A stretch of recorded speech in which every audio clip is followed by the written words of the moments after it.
Chapter 1. The First Mystery. For thousands of years, one question has puzzled believers, historians, and skeptics alike. It is a mystery hidden within one of the Bible's oldest stories, a question so quietly introduced that many readers pass over it without ever stopping to ask how it could be possible. Where did Cain find his wife? To answer that question, we must return to the very beginning of human history. After Adam and Eve were driven from the Garden of Eden, they began life in a world forever changed by sin. In time, they had two sons. Cain became a farmer, working the very ground that had been cursed after humanity's fall. Abel became a shepherd, tending his flocks across the open fields. Though they shared the same parents, their hearts would lead them down very different paths. When the time came to worship, both brothers brought offerings before the Lord. Abel presented the firstborn of his flock, while Cain offered the fruit of the ground he had cultivated. Scripture tells us that God looked with favor upon Abel's offering, but not upon Cain's. The rejection filled Cain with anger. Seeing what was growing inside him, God warned Cain that sin was waiting at his door and urged him to master it. But Cain ignored the warning. He led his brother into the field. There, the first murder in human history was committed.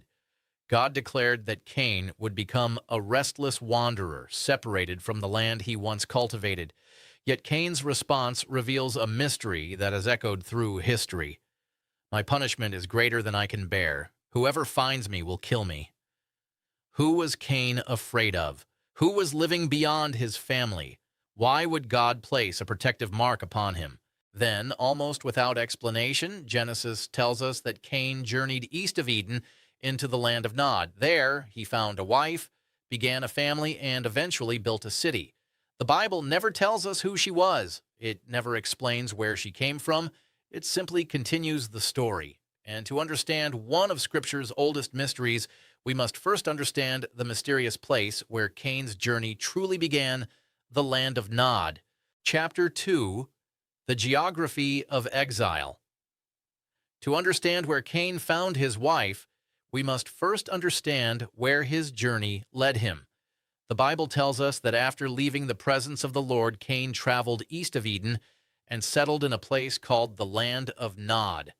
At first glance, it appears to be like any other location mentioned in Scripture, a place with a name, a destination that might once have existed somewhere beyond the borders of Eden. For centuries, historians, explorers, and Bible scholars searched for its location, wondering if Nod was a forgotten settlement, an ancient territory, or a land whose memory had simply faded with time. Yet, the Bible offers remarkably little information. It gives no landmarks, no rivers, no mountains, no neighboring cities. It tells us only one thing: Nod was east of Eden. That single detail has fascinated readers for thousands of years. The mystery deepens when we turn to the original Hebrew language. The name Nod is closely related to a Hebrew word meaning to wander, to roam, or to live as a fugitive. Earlier in Genesis, God declared that Cain would become a fugitive and a wanderer upon the earth. Many biblical scholars believe this connection is intentional, linking the name of the place with the judgment God had pronounced over Cain's life. But does that mean the land of Nod was only a symbol? Not necessarily. Some scholars understand Nod as a real location whose name reflected Cain's condition. Others believe it serves both purposes at once, describing an actual place while also reminding readers that Cain's life would forever be marked by exile and wandering. The Bible itself never settles the question.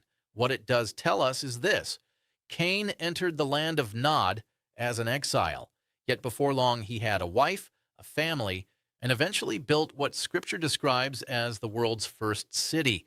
If the land of Nod cannot fully explain where Cain's wife came from, then perhaps we have been looking in the wrong place all along. To continue our investigation, we must return to the only family the Bible names at the dawn of creation and examine what Genesis says, and just as importantly, what it does not say. Chapter 3. Adam and Eve's Forgotten Family. If the land of Nod does not fully explain where Cain found his wife, then the next place we must look is much closer to home. For many people, the story of Genesis feels surprisingly small. Adam and Eve have two sons, Cain and Abel. Cain kills Abel, leaves Eden, and somehow finds a wife.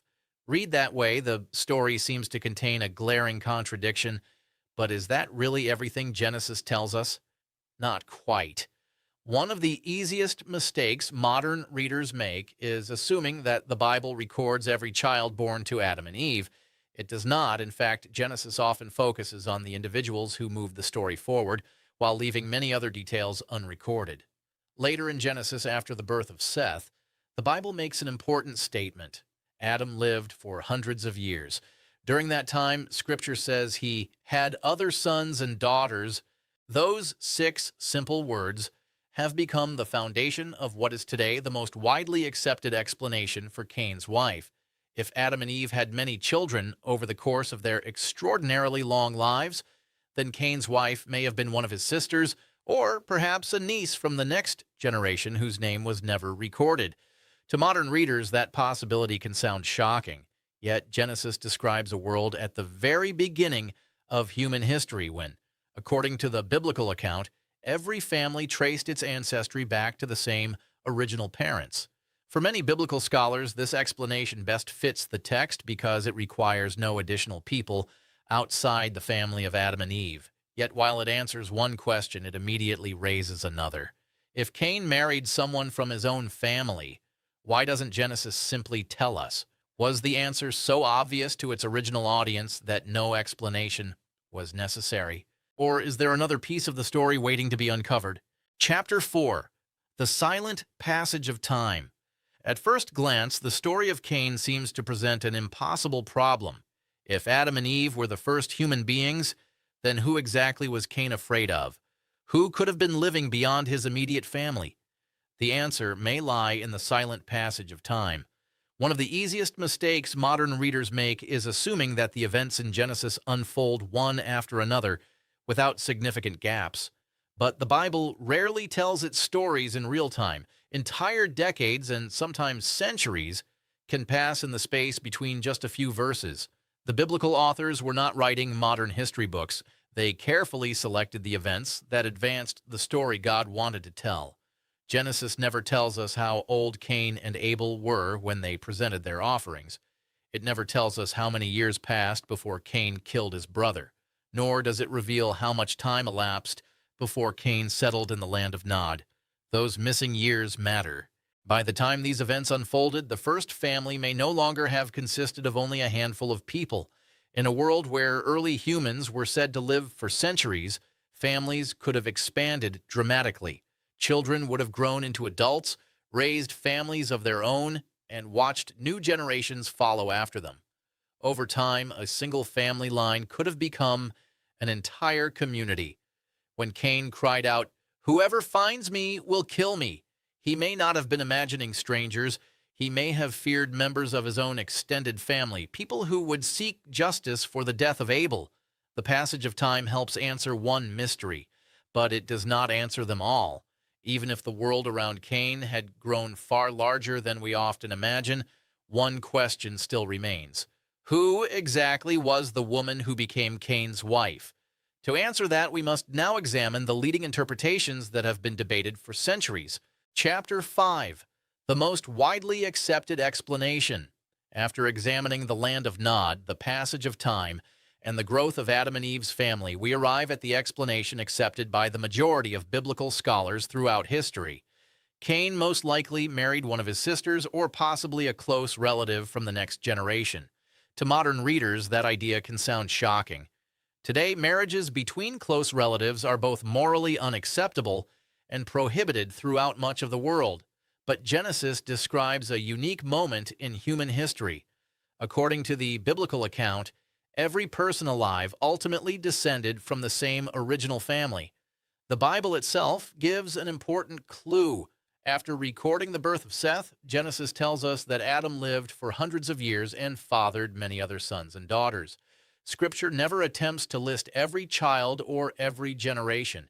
Instead, it follows the individuals who advance the biblical story.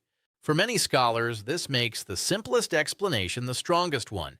If Adam and Eve had a large family over many centuries, Cain's wife could easily have been one of their unnamed daughters or a later descendant whose name was never recorded, yet even this explanation raises thoughtful questions. If the answer was so straightforward, why doesn't Genesis simply identify Cain's wife? Why leave one of the Bible's most discussed questions unanswered? Some believe the answer was obvious to the original audience and required no explanation. Others suggest that the author of Genesis was focused on a far greater message than recording a complete family tree. Whatever the reason, one thing becomes clear. The identity of Cain's wife was never the primary focus of the biblical text, but for centuries, that silence has inspired new questions, new theories, and new debates, and that is where our investigation now turns. Chapter 6, The Mystery That Still Remains. After carefully examining the biblical account, the land of Nod, the hidden passage of time, and the family of Adam and Eve, we arrive at an unexpected conclusion. The greatest mystery surrounding Cain's wife is not that the Bible lacks an answer, it is that many of us have been asking the wrong question. Scripture never presents Cain's marriage as a problem needing to be explained. The author of Genesis simply tells us that Cain had a wife and continues the story without hesitation. To its original audience, the answer may have been completely understood. It is only through the eyes of modern readers, separated by thousands of years, that the silence begins to feel mysterious. Does the Bible tell us her name? No. Does it explain exactly when they were married? No. Does it identify every child born to Adam and Eve? Again, no. But neither does it suggest that these unanswered questions are the heart of the story. The evidence we have explored points toward the explanation accepted by most biblical scholars, that Cain married one of Adam and Eve's unnamed descendants. While the Bible never states this directly, it remains the interpretation that best fits the biblical text without requiring additional assumptions. At the same time, this investigation reminds us of something equally important. Not every question the Bible leaves unanswered is meant to be solved. Sometimes Scripture invites us to approach its mysteries with humility rather than certainty. The story of Cain was never written simply to explain where his wife came from. It was written to reveal the devastating consequences of sin, the reality of God's justice, and the astonishing presence of His mercy, even toward the first murderer. Perhaps that is why Genesis spends so little time answering the question that has fascinated readers for thousands of years. The identity of Cain's wife remains unknown, but the message of Cain's life has never been a mystery, and maybe that was God's intention all along. Thank you for watching Unsettled History. If you enjoyed today's episode, please like, subscribe, and share it with someone who loves history's greatest mysteries. We'll see you in the next investigation. Until then, never stop asking questions.